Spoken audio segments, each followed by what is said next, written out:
Alrighty. Welcome back to Black Butler Anime Review, episode number 7. We're here reviewing the 40th episode of the series, His Butler Disguising.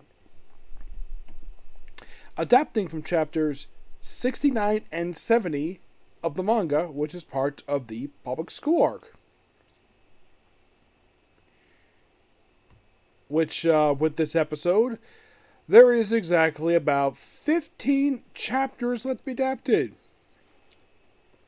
The episode opens up with narration by Cecile, which I love the imagery they threw in here, where the first thing you see is basically the cover of chapter 6 with him underwater and the red ribbon and the scissors. That's all from the cover. I'm surprised they included that in here. And right after that, we focus on Sebastian, his duties, where he gets little 3 notes from Cecile, fix someone's coat, books, and pair of tea cakes. Which he does no problem. He's like, man, I'm busy as it is. You know all this stuff. So apparently he is, basically his duty as headmaster. He has to, aside being in charge of the, housemaster, be in charge of the house. He's also a teacher. He helps students with the homework. So like that. And of course they got to figure out a way to, then we cut to a meeting of the Phantom Four, where everyone's praising all of his work. And then, of course, his name is brought up. We see all members here. Of course, we see Edwin here. If you don't remember who this guy is, he is Cecile's fiance's brother. They're cousins.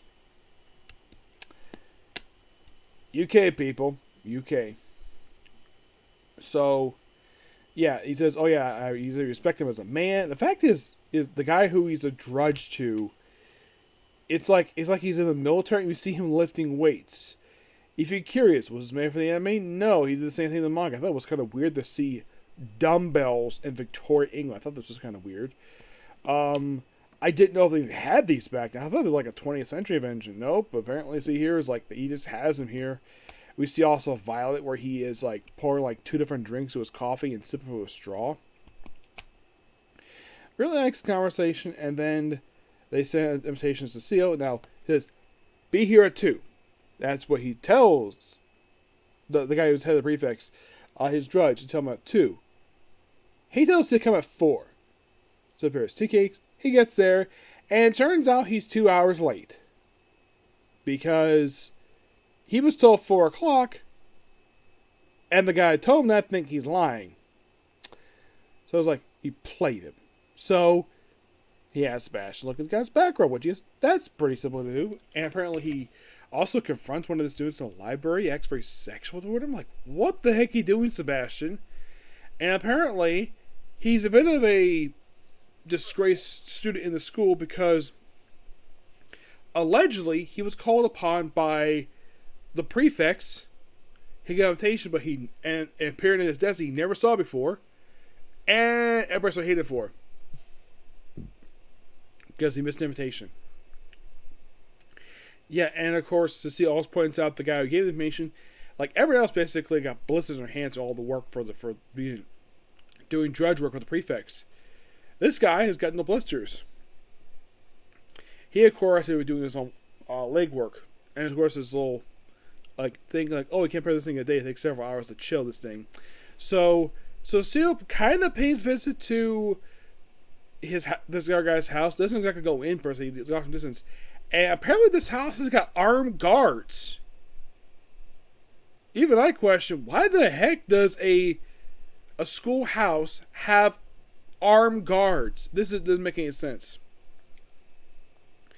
And it turns out there is other victims, and so okay, we need to get someone in there so we can basically take the guy down. And she's I don't want to contact him. Damn. So the episode ends with the return to the anime of Soman Amenkender, the Indian prince, who in terms of the anime has not been seen since the Book of Borders OVA. You're thinking, what? He was last seen there? Technically, he was seen just prior to this. toward the end of the Book of Atlantic arc. Well, what was that for Lecture Liner? Yes, he showed up in chapter 66, which was just prior to this. And here's the weird thing. Chapter 66 was not adapted for the anime. Nope, for some reason they skipped this one. I don't really know why this is. If you're curious, the Book of Atlantic film doesn't adapt the whole entire arc. Nope, it adapts all but the last chapter. Yes, so in terms of manga, it's been not that too long per se. In terms of the anime, first time since the Book of Murder one. But great episode overall, loved it. And I can't wait for the next episode this coming Saturday. And with that, I am caught up on all my anime. Yep, so see you all a little bit later for my Super Sentai review. Probably as long as my last one, but after that, well, tomorrow with Re Monster and Two Moonlit Fantasy. Okay, next video. Bye.